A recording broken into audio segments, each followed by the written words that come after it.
जय माँ कामाख्या। मैं जमुना प्रसाद सेवादार दूसरा पाठ प्रस्तुत करने जा रहा हूँ। अथा इनको श्राप नहीं देता, तुम यह बात अर्थात में जान लो कि दक्ष का शाप मुझे नहीं लगा है। जब नंदी ने ऋषि मुनियों को श्राप देना चाहा, तब हमारे महादेव ने यानी शंकर भोलेनाथ ने अश्राप देने से मना कर दिया। तो तुम शांत हो जाओ। इस प्रकार नंदीधर को शांत कर दिया। शिवजी अपने सब गण को साथ ले कैलाश चले गए, अपने धाम को चले गए। यानी दक्ष प्रजापति भी मित्रों को ब्राह्मणों को साथ ले अपने धाम चले गए, स्थान को चले गए और अपने स्थान को चले गए। इस प्रकार भगवान शिव और प्रजापति दक्ष का विरोध शुरू हुआ, जो दिनों दिन बढ़ता गया। यानी दक्ष शिव से बहुत ईर्ष्या यानी बुराई करने लगे। यही कारण था। इसी बात को लेकर महादेव और प्रजापति की विरोध हुआ। इसी की वजह से उनमें दोनों में आपस में बनती नहीं थी। अब दक्ष ने अपने घर यज्ञ करने की तैयारी की। दक्ष यज्ञ। इसी बात को लेकर कनखल नामक तीर्थ में प्रजापति दक्ष ने एक बहुत बड़े यज्ञ का आयोजन किया। यानी यज्ञ रचने का आयोजन किया। उस यज्ञ में दक्ष ने भृगु याद तपस्वियों और ऋषिज को बनाया।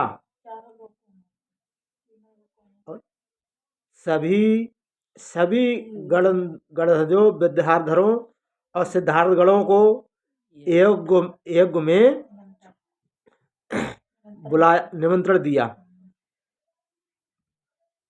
यानी कश्यप, आत्र, वामदेव, भृगु, दधीच, भगवान व्यास, भारद्वाज, गौतम, पैल, पराशर, गर्ग, भार्गव, कुपसित और सुमंत, तिर्क, कर्क और वैश्यन याद सभी को उन्होंने अपने यज्ञ में बुलाया।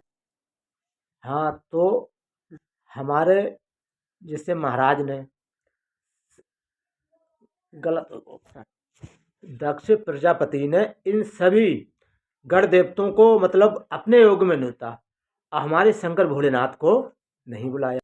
अब आगे सभी ऋषि मुनि उस यज्ञ में आए। त्रिमूर्ति के ब्रह्मलोक से ब्रह्मा सपरिवार और वैकुंठ से श्री विष्णु जी आए अपने, और पार्वती और परिवार सहित आए। इसी प्रकार अन्य देवता भी सब परिवार दक्ष के यज्ञ में पधारे। परंतु दक्ष ने उस यज्ञ में शिवजी को निमंत्रण नहीं दिया। अपनी ईर्ष्या के कारण उसने यह तर्क दिया कि वे कपालधारी हैं। यहाँ तक कि उन्होंने अपनी प्रिया पुत्री सती को भी सही यही कहकर नहीं बुलाया कि वह कपाली की भार्या है। जब इस प्रकार यज्ञ आरंभ हुआ, तब उसमें भगवान शिव को न आया देखा। दधीच ने सब देवताओं और ऋषियों से पूछा कि इस महायज्ञ में भगवान शिव क्यों नहीं आए। अब गणों ने पूछा कि हमारे भोलेनाथ इस यज्ञ में क्यों नहीं आए। दधीच दधीच का यह वाक्य सुनकर मूढ़ बुद्धि दक्ष ने मुस्कुराकर कहा कि देवताओं के मूल श्री विष्णु जी तो आए ही गए हैं, फिर शिव की इस यज्ञ में क्या आवश्यकता है। यानी हमारे भोलेनाथ को कहा उनने, उनकी क्या आवश्यकता है। यह कहो कि मैंने ब्रह्मा जी के कहने से उसे अपनी कन्या दे दी, नहीं तो अकुलीन माता पिता से रहित भूत प्रेतों के स्वामी, आत्माभिमानी, मूर्ख, स्वतंभ और मौनी और ईर्ष्यालु को कौन पूछता।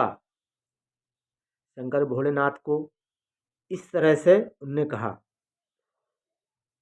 वह इस यज्ञ कर्म के कदापि योग्य नहीं है और इसलिए मैंने उसे नहीं बुलाया है। मेरे इस यज्ञ को तो आप सब मिलकर सफल बनाएं। दक्ष के ऐसा कहने पर दधीच ने अब मुनियों को सुनाते हुए कहा कि आप लोग चाहें तो कहें, पर भगवान शिव के बिना तो यह यज्ञ अपूर्ण ही रहेगा और इस अनर्थ से आप सब नाश को प्राप्त होंगे। ऐसा कहकर दधीच ऋषि उस यज्ञ भूमि से अकेले ही निकल कर अपने आश्रम को चल दिए। प्रजापति दक्ष को हंसी आ गई। उन्होंने अन्य ऋषियों एवं मुनियों से कहा कि ये दधीच शिव भक्त थे, चले गए। अच्छा ही हुआ, मैंने शिव तथा शिव भक्तों को बहिष्कृत कर दिया है, अथा बहिष्कृतों को मैं अपने यज्ञ में चाहता ही नहीं। विष्णु आदि सभी देवता तथा आप सब लोग वेद के वक्ता हैं, मेरे यज्ञ को सफल बनाइए। होनी तो होकर रहती है। अथा दक्ष की इस बात को सुनकर उन लोगों ने देवताओं की पूजा आरंभ कर प्रजापति के यज्ञ में सती का आना। सती देख रही थी कि सभी देवता तथा ऋषिगण अपने अपने वाहनों पर चढ़कर सपरिवार जा रहे हैं। सती को नारद जी ने भी उनके पिता के यज्ञ करने का समाचार दिया। सती खुद देख रही थी कि ये सारे देवता कहाँ जा रहे हैं। इतने में नारद जी आए ही गए और जिस समय देवता और ऋषिगण उस यज्ञ में हंसते बोलते हुए जा रहे थे, उस समय दक्ष पुत्री सती अपनी सखियों के साथ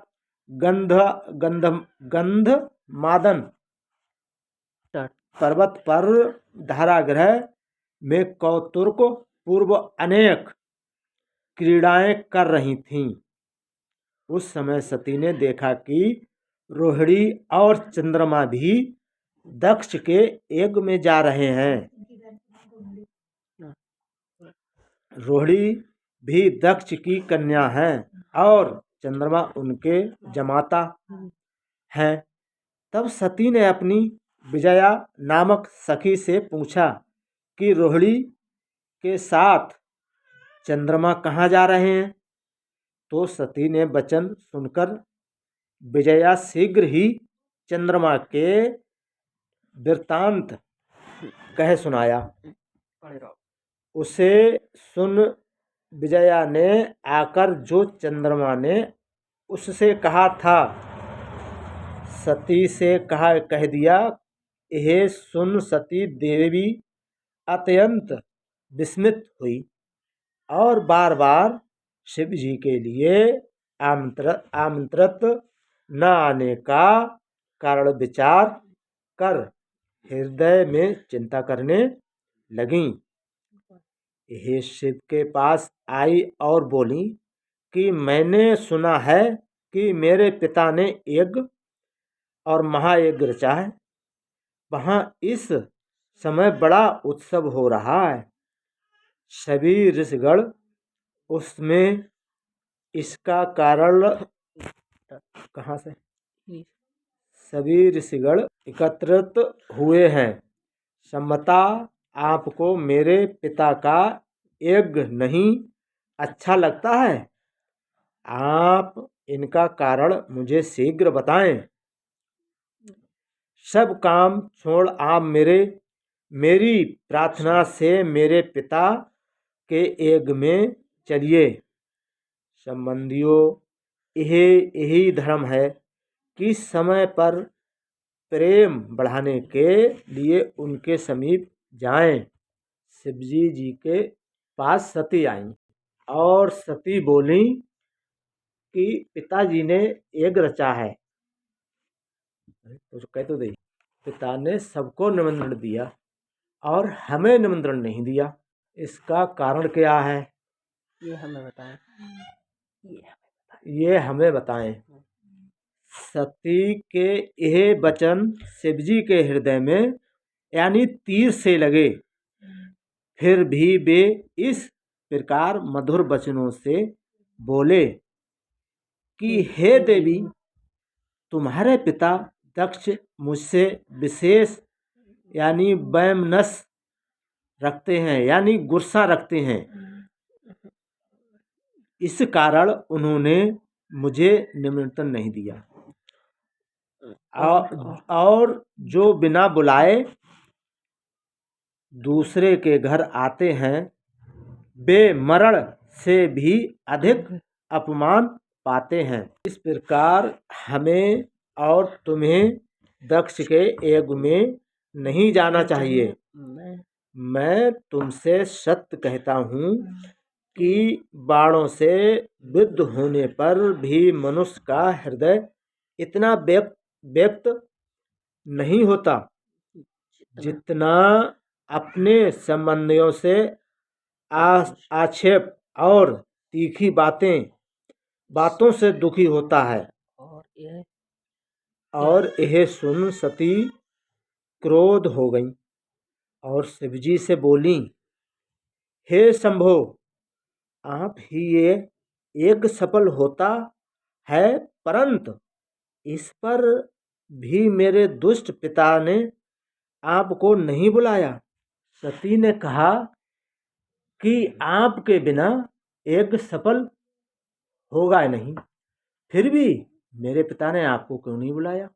अतएव मैं दुरात्मा अपने पिता और यज्ञ में आए दुरात्मा देवताओं और ऋषियों का यह अभिप्राय जानना चाहती हूँ कि उन्होंने ऐसा क्यों किया।